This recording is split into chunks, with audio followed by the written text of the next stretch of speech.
pero bueno, gracias.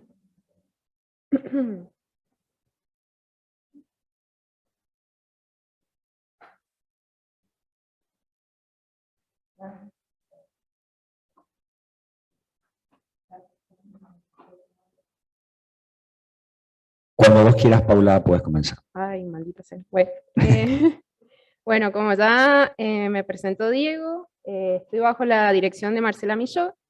El título de mi trabajo de tesis es Envejecimiento y calidad ovocitaria. Lo estoy desarrollando en el Laboratorio de Biología Reproductiva y Molecular del IEM. ¿Sí? Y bueno, estoy inscrita en el PROBIO, por supuesto. Ups, bueno. Según el último informe emitido por las Naciones Unidas, la mitad de la población mundial vive en países de baja fecundidad. ¿Sí?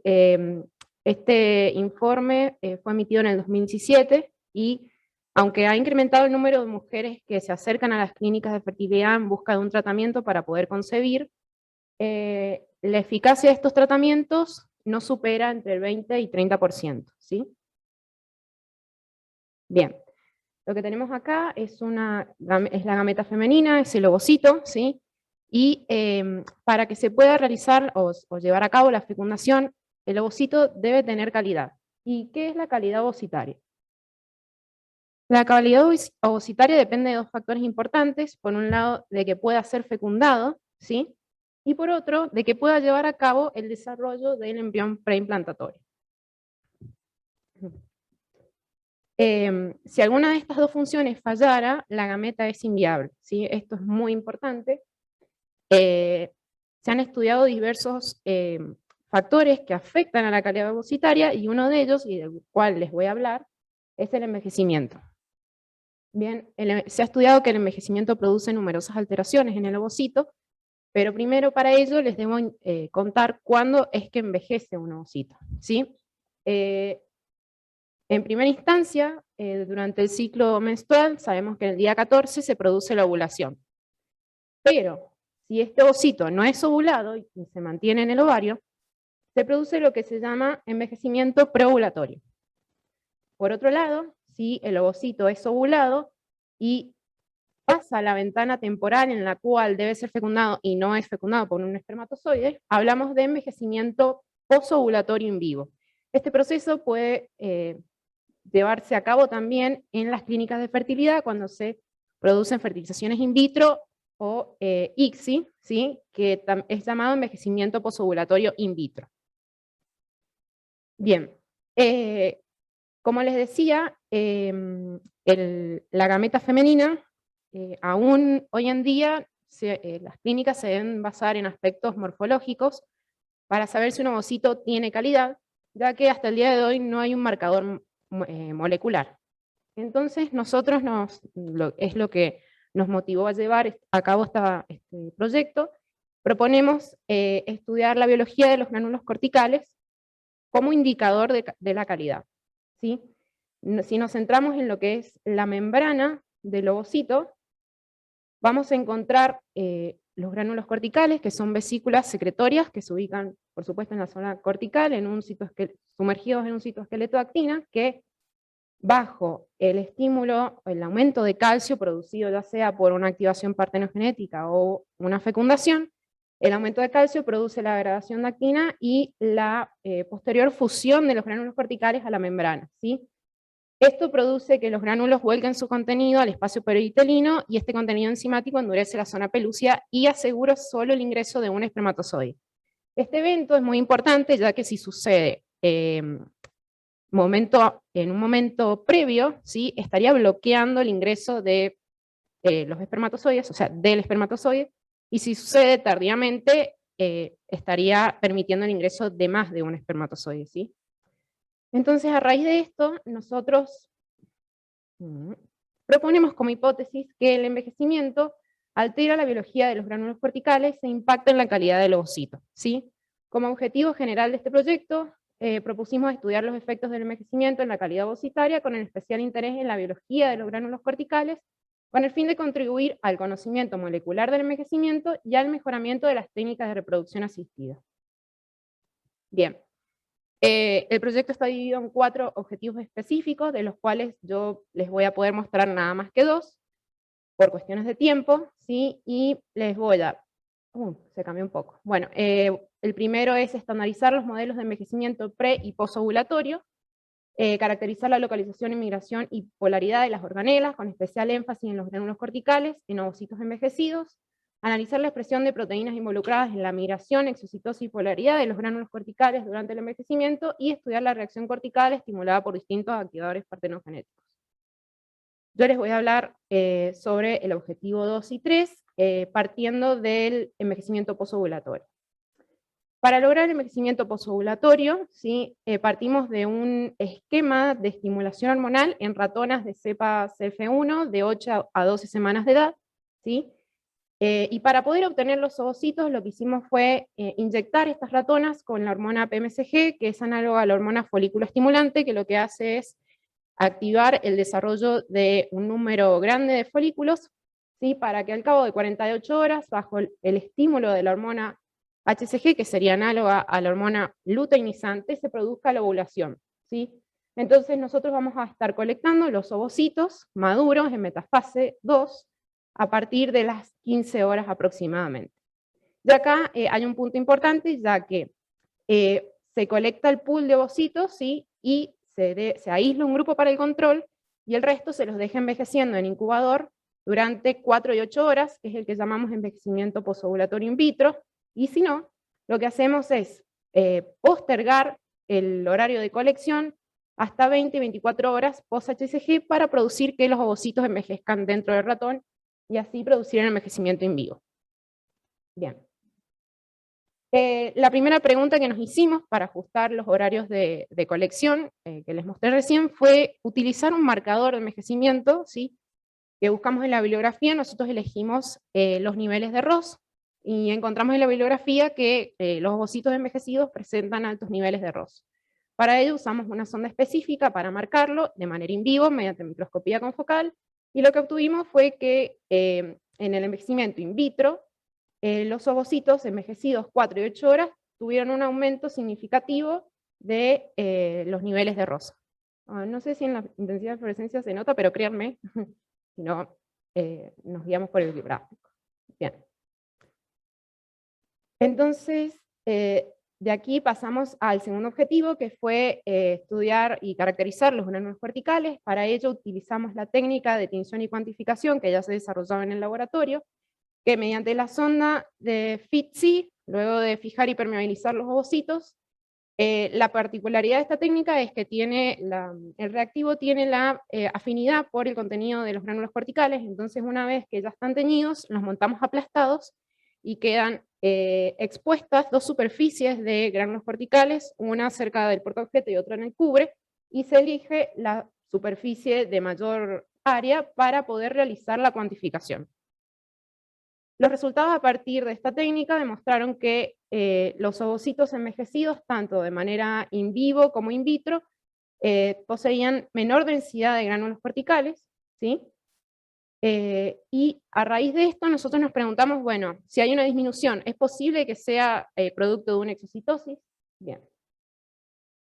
Para ello, lo que hicimos fue, a través de una técnica que es bastante similar, envejecimos los ovocitos en este mismo reactivo, ¿sí? Le agregamos al medio el LSA-FIT-C, para que si había alguna exocitosis, el contenido de los gránulos quedara teñido en la membrana, ¿sí? La cuantificación se realizó de igual manera, y lo que obtuvimos fue lo siguiente. Hubo un aumento, ¿sí? De la densidad de puntos de exudado en los ovocitos envejecidos, ¿sí? Este aumento fue creciente. Entonces, ya confirmando que había una exocitosis, nos preguntamos, ¿es posible que el calcio, que es quien gatilla la exocitosis, esté maniobrando este mecanismo, este proceso que estamos observando? Bueno, para ello lo que hicimos fue, mediante una sonda específica para medir calcio, la sonda FURA 2AM, que es permeable a la membrana, medimos los niveles de intensidad basal del calcio citoplasmático, y lo que obtuvimos fue algo interesante, ya que en el envejecimiento in vivo hubo un aumento creciente de la intensidad de fluorescencia, pero en el modelo in vitro hubo una disminución. Entonces acá en cierta forma el calcio podría explicarlo de manera in vivo, esta secreción de gránulos corticales, pero no de manera in vitro. Entonces de acá partimos a la segunda posible causa, es qué está sucediendo con el citoesqueleto de actina.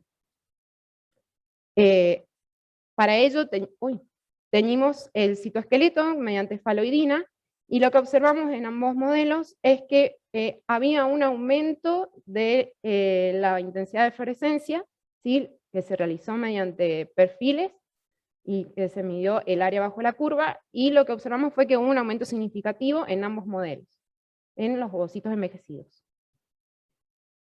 Ya teniendo esto, este panorama, quisimos explorar más molecularmente lo que estaba sucediendo, y si nos centramos en lo que es la fusión de los gránulos corticales a la membrana, ok, bien. Hay un número de proteínas que participan en la fusión de estos gránulos. Yo me voy a centrar nada más que en alfa-SNAP, NSF y complexina, que sus funciones son alfa-SNAP y NSF colaboran en el desensamble del complejo SNER para que para que la vesícula se pueda fusionar a la membrana, y complexina lo que hace es estabilizar el complejo y evitar la fusión de las vesículas a la membrana. Lo interesante de explorar estas proteínas fue que quizás acá podríamos estar encontrando alguna posible explicación de lo que estábamos observando. Los resultados, las proteínas fueron observadas mediante inmunofluorescencia indirecta, ¿sí? Y los resultados también fueron distintos. En el modelo in vivo hubo un aumento en el horario de 20 horas, ¿sí? Pero no hubo diferencias con el envejecido a las 24 horas, y en el modelo in vitro hubo un aumento de la intensidad de fluorescencia. Bien.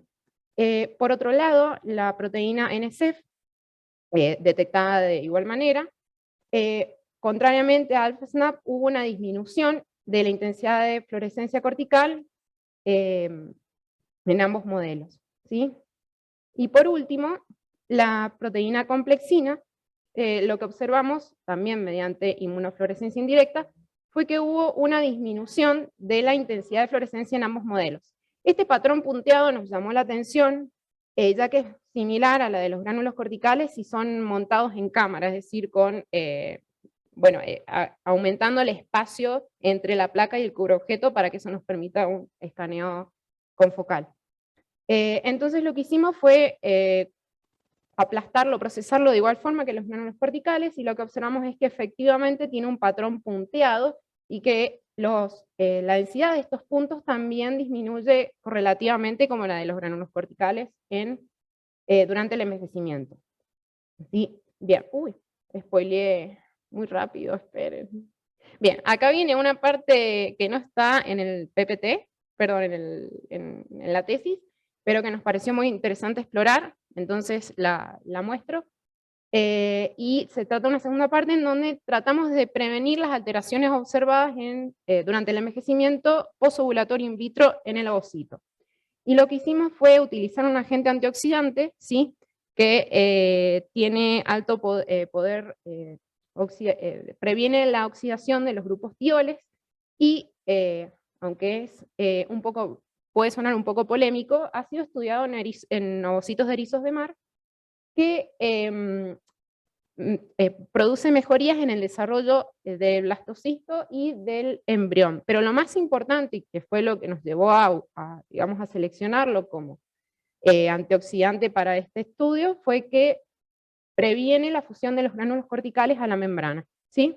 Entonces, a partir de esto, lo que hicimos fue adicionar DTT a los medios de envejecimiento, ¿sí? Trabajamos solo con el envejecimiento in vitro, y lo que observamos fue, primero hicimos una curva de concentración a partir de concentraciones observadas en publicaciones, y observamos que tanto 50, 80 como 100 micromolar de DTT no tenían diferencias significativas con los controles, ¿sí?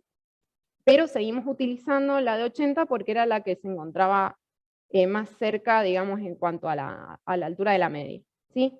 Los resultados observados en cuanto a los niveles de DTT fueron favorables, ¿sí? Los ovocitos tratados con DTT en ambos tiempos se mantenían similares a los controles, ¿sí? Ok. Y por otro lado, también comprobamos el estado de las proteínas, ¿sí? De la maquinaria exocítica, y observamos también el mismo efecto, que mantenían una intensidad normal tanto de alpha-SNAP como NSF en la zona cortical, similar a los controles. Y por último, complexina, lo que hicimos fue analizarlo mediante la densidad de los puntos de complexina y observamos nuevamente lo mismo, que los ovocitos envejecidos tratados tenían una densidad similar a la de los controles, ¿sí? Okay. Bien, como conclusión general, comprobamos la hipótesis de que sí, efectivamente, el envejecimiento altera la biología de los gránulos corticales e impactaría en su calidad. Y bueno, esta conclusión no la he puesto, pero el DTT sería un buen agente a probar o, digamos, para utilizar en las clínicas para poder suplementar los medios, ¿sí? Y evitar estas alteraciones. Ay, se ve eso ahí, me molesta. Pero bueno, en cuanto a los objetivos de tesis, llevo aproximadamente el 70% de avance. Tengo una publicación en el año 2018, ¿sí? Presentaciones en congresos tengo varias, 2 en un congreso internacional. Y bueno, en cuanto a manuscritos, me encuentro colaborando con el grupo de Alicia, y está en revisión el artículo, y por otro lado me encuentro preparando 2 artículos, uno como primer autor, que tiene que ver con los resultados que les he mostrado recién, y otro como coautora de mi compañero de laboratorio, y bueno, y ya.